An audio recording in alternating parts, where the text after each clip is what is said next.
भक्तों, जरा मन को स्थिर करिए, जरा सांस को भीतर आने दीजिए और हृदय से इस बात को सुनिए। आप सभी जानते हैं, साल में बहुत सी रातें आती हैं, लेकिन महाशिवरात्रि जैसी रात साल ही नहीं, जीवन में बहुत कम बार आती है। ये कोई साधारण पर्व नहीं है भक्तों, यह कोई केवल व्रत उपवास की तिथि नहीं है। ये वह रात्रि है जब शिव बाहर नहीं भीतर प्रकट होते हैं। शास्त्रों में स्पष्ट कहा गया है, न सा रात्रि समा शिवरात्र्या, अर्थात शिवरात्रि के समान कोई भी रात्रि नहीं। क्योंकि भक्तों, इस रात्रि में काल भी मौन हो जाता है और महाकाल स्वयं योग में लीन रहते हैं।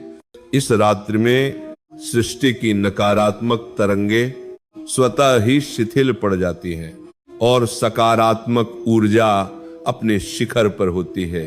इसलिए मैं बार बार कहता हूं, महाशिवरात्रि उपायों की नहीं, भावना की रात है। बेलपत्र का रहस्य ध्यान से सुनिए भक्तों। बेलपत्र को हम अक्सर सिर्फ एक पत्ता समझ लेते हैं, लेकिन याद रखिए, बेलपत्र शिव का शरीर नहीं, शिव की चेतना है। 3 पत्तियां ब्रह्मा, विष्णु, महेश यानी त्रिदेवों का साक्षात स्वरूप। जहां बेलपत्र चढ़ता है वहां पाप टिक नहीं पाते। दौर संपूर्ण भी बहादुरी का, दौर संपूर्ण का बहादुरी का ग्रह दोष शांत होने लगते हैं और मन की अशांति गलने लगती है। शास्त्रों में एक कथा आती है भक्तों, एक शिकारी न पूजा जानता था न मंत्र, बस अनजाने में बेलपत्र शिवलिंग पर गिर गया और शिव की कृपा ऐसी बरसी कि उसके जीवन की दिशा ही बदल गई। इसलिए मैं कहता हूं, बेलपत्र भाग्य नहीं बदलता, भाग्य की जड़ को हिला देता है। चावल का गुड़ अर्थ। अब चावल को समझिए भक्तों।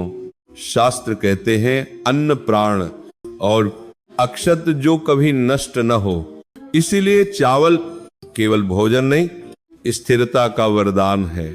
जब हम शिव को चावल अर्पित करते हैं तो हम कहते हैं, हे महादेव, धन आए लेकिन भाग कर न जाए, समृद्धि मिले लेकिन टिके।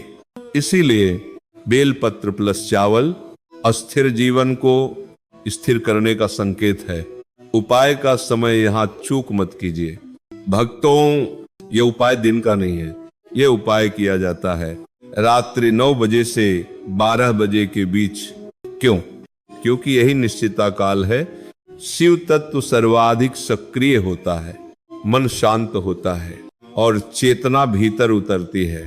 ध्यान रखिए, 12 बजे के बाद नहीं, 9 बजे से पहले भी नहीं। सामग्री सरल लेकिन भाव गहरा। 3 ताजे बेलपत्र, थोड़े कच्चे चावल, जल गंगा जल हो तो श्रेष्ठ, सफेद पुष्प, घी या तेल का दीपक, स्वच्छ आसन और सबसे जरूरी निष्कपट श्रद्धा। विधि जैसे बताऊं वैसे ही करना। पहला चरण शुद्धता, स्नान करें, स्वच्छ वस्त्र पहने, मन में किसी के लिए द्वेष न रखें। मैं स्पष्ट कहता हूं भक्तों, गंदे मन से शिव भी मौन रहते हैं। दूसरा चरण दीप प्रज्वलन, शिवलिंग या शिव जी के चित्र के सामने दीपक जलाएं।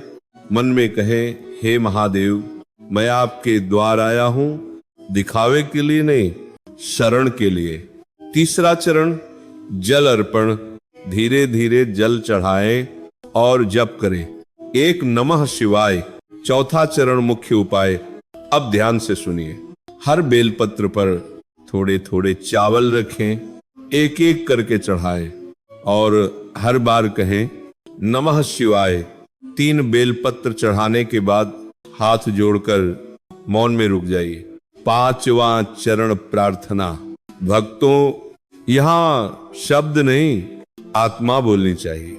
मन में कहिए, हे भोलेनाथ, मुझे धन नहीं, धन कमाने की सही बुद्धि दीजिए। मुझे साधन नहीं, साधना का मार्ग दीजिए। मेरे जीवन से दरिद्रता, भय और भ्रम दूर कर दीजिए। 6ठा चरण मंत्र जप।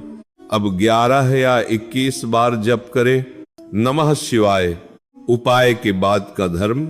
अगले दिन चावल किसी पौधे में डाल दें, बेलपत्र को सम्मान से विसर्जित करें, सोमवार को अन्न दान अवश्य करें।